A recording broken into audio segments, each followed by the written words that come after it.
ಯತ್ಪದಂ ವೇದ ಸಂವೇದ್ಯಂ ಕಟಾಕ್ಷೇಣಾಪಿ ವೀಕ್ಷಿತುಂ ರಕ್ಷಮಂತೆ ಸುಮತಯಸ್ತಮುಪಾಸೇ ಶ್ರಿಯಃಪತಿ. ದುರ್ಮುಖನಾಮ ಸಂವತ್ಸರದ ಯುಗಾದಿಯ ಪರಮ ಪವಿತ್ರವಾದ ಪರ್ವಕಾಲದಲ್ಲಿ ವಿಶೇಷವಾಗಿ ಭಗವಂತನ ಸ್ಮರಣೆಯನ್ನು ಮಾಡಬೇಕು. ಯುಗಾದಿಕೃದ್ಯುಗಾವರ್ತಃ, ಎಲ್ಲ ಯುಗಗಳ ಆದಿಯನ್ನು ಮಾಡುವ ಮಹಾನುಭಾವ ಶ್ರೀಹರಿ ಶ್ರೀಮನ್ನಾರಾಯಣ. ಕಾಲಾಂತರ್ಗತ, ಕಾಲನಿಯಾಮಕ, ಕಾಲನಾಮಕನಾದವನು ಭಗವಂತ.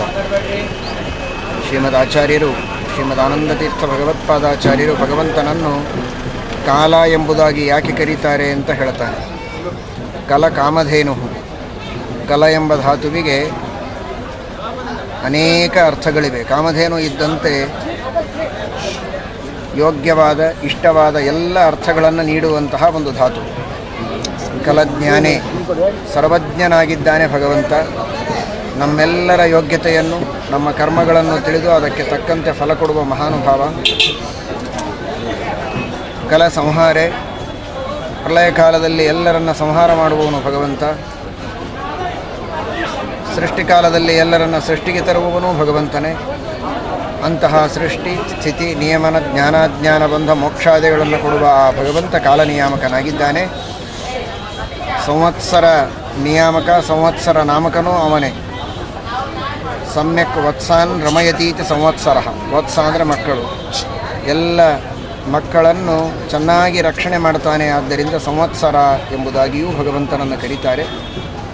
ಕಾಲನಾಮಕನಾಗಿ ಕಾಲದಲ್ಲಿದ್ದು, ಸಂವತ್ಸರ ನಾಮಕನಾಗಿ ಸಂವತ್ಸರದಲ್ಲಿದ್ದು, ಆ ಎಲ್ಲ ಸಂವತ್ಸರ ಇದು ಧರ್ಮಮಯವಾಗಲಿ, ಜ್ಞಾನಮಯವಾಗಲಿ. ಹಾಗೆ ಭಗವಂತ ನಮ್ಮೆಲ್ಲರಿಗೆ ಆಶೀರ್ವಾದವನ್ನು ಮಾಡಬೇಕು.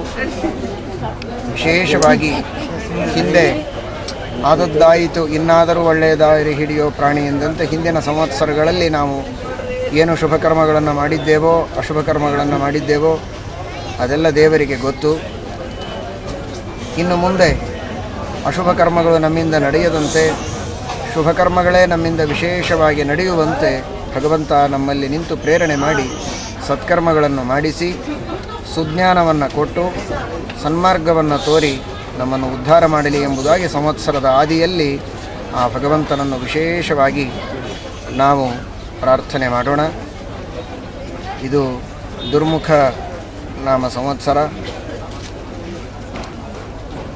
ಮುಖ ಅಂದರೆ ಆದಿ, ದುರ್ ಅಂದರೆ ದುಃಖ, ದುರ್ಮುಖ ಅಂದರೆ ದುಃಖ ಮೊದಲು.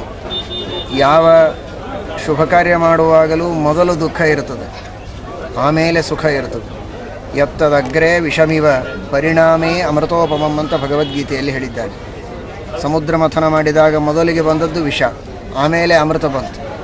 ಹಾಗೆ ಮುಖದಲ್ಲಿ ದುಃಖ ಇದ್ದ ಹಾಗೆ ತೋರ್ತದೆ, ಆದರೆ ಮುಂದೆ ಉತ್ತಮವಾದಂತಹ ಅಮೃತಮಯವಾದ ಸುಖ ನಮಗೆ ಸಿಗತ್ತೆ. ಹೀಗಾಗಿ ದುರ್ಮುಖ ಅಂದಾಕ್ಷಣಕ್ಕೆ ಎಲ್ಲರೂ ಗಾಬರಿಯಾಗುವ ಕಾರಣ ಇಲ್ಲ.